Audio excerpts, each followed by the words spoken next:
Hello para readers, ketemu lagi di sini. Gimana kabarnya? Mudah-mudahan pada sehat semua. Oke, dan kali ini gua mau ngebahas perbedaan antara manhwa dan juga manhwa. Mungkin sebagian besar dari reader sudah banyak yang tahu perbedaan dari keduanya, dan mungkin juga ada yang belum tahu sama sekali. Dan bagi yang sering minta up komik manhwa atau komik Korea, tolong dengarkan ini baik-baik. Ya, mudah-mudahan para reader bisa memahaminya kalau sudah menonton video ini. Oke, langsung saja, ini adalah perbedaan yang pertama. Kalau manhwa itu komik yang berasal dari Korea, sedangkan manhwa adalah komik yang berasal dari Cina. Dan kedua komik ini biasanya full color sehingga membuat reader semakin tertarik dan nyaman.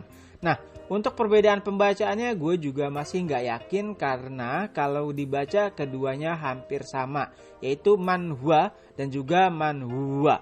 Nah, kalau para readers, gimana kalian cara membaca kedua dari komik ini? Oke, yang kedua, dari segi YouTube. Nah, buat para readers yang sering meminta gua untuk up manhwa atau komik Korea, kalian harus tahu hal ini. Dari segi YouTube, komik Cina itu lebih aman dalam masalah copyright. Kenapa? Ya karena memang pemerintah Cina itu melarang adanya YouTube di negaranya. Oleh sebab itu, para author tidak bisa men-take down komik yang ditranslate dan juga di-upload di YouTube. Berbeda halnya dengan komik Korea. Komik Korea itu layaknya film horor yang buat deg-degan para translatornya. Karena tinggal menunggu waktu aja sampai komiknya di take down. Tapi gue juga belum tahu gimana kalau misalkan judul dan juga thumbnailnya itu diganti. Apakah masih terdeteksi atau tidak? Nah, dua channel gue juga sebelumnya pun mengalami nasib yang mengenaskan, yaitu film review dan juga review film, karena harus hilang dari peradaban dunia YouTube akibat terkena lebih dari 3 copyright dan membuat dua channel tersebut ditutup paksa oleh YouTube. Jadi bukan karena gua nggak mau translate, tapi karena memang susah saja dan gua nggak mau channel yang ketiga ini bisa di take down atau ditutup lagi oleh YouTube. Satu-satunya manhwa atau komik Korea yang gue translate di sini adalah Elecet, gimana sih bacanya? Nah, itu pun setelah gue menerbitkan chapter terbaru, chapter yang paling lama akan gue hapus. Tapi yang gue dengar ada kabar baru-baru ini yang karena ada banyak orang iseng yang melaporkan channel-channel translate yang mengakibatkan sebagian channel tersebut dismonet.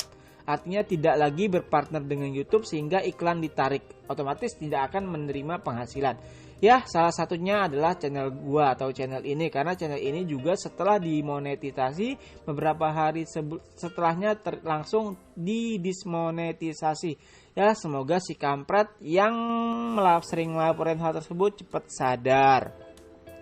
Yang ketiga adalah masalah chapter. Untuk manhwa sendiri biasanya terbit 1 minggu sekali, 1 chapter 1 minggu. Sedangkan kebanyakan dari manhwa itu terbit 2 chapter dalam 1 minggu.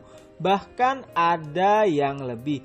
Alasannya sih simple ataupun mudah, karena page yang ada di manhwa itu lebih sedikit dibandingkan page yang ada di manhwa. Manhwa sendiri biasanya memiliki 70-100 page, bahkan ada yang lebih per 1 chapternya. Sedangkan manhwa sendiri biasanya sekitar 35-50 per 1 chapternya. Bahkan ada yang lebih sedikit daripada itu.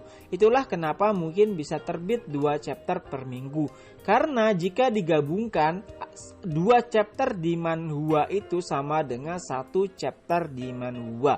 Dan alasan itu juga yang membuat para translator itu lebih memilih mentranslate manhwa. Di samping lebih aman, ditranslate juga page-nya tidak terlalu banyak. Jadi lebih cepat untuk mentranslate-nya. Yang keempat, dari segi alur cerita. Nah, Kalau menurut gue pribadi, alur cerita yang ditawarkan oleh manhwa ataupun komik Cina lebih membosankan dan mudah ditebak. Walaupun terkadang masih seru. Dan hampir semua tema dari komiknya itu sama, yaitu tentang rebirth ataupun reinkarnasi. Sedangkan manhwa ceritanya itu lebih seru dan tidak membosankan. Kalau menurut kalian gimana para readers, setuju atau enggak dengan perbedaan yang satu ini? Sama halnya dengan drakor yang alur ceritanya terkadang sulit ditebak, manhwa juga memiliki alur cerita yang hampir sama, yaitu ceritanya terkadang sulit ditebak. Tapi tidak termasuk yang diangkat dari novel loh ya.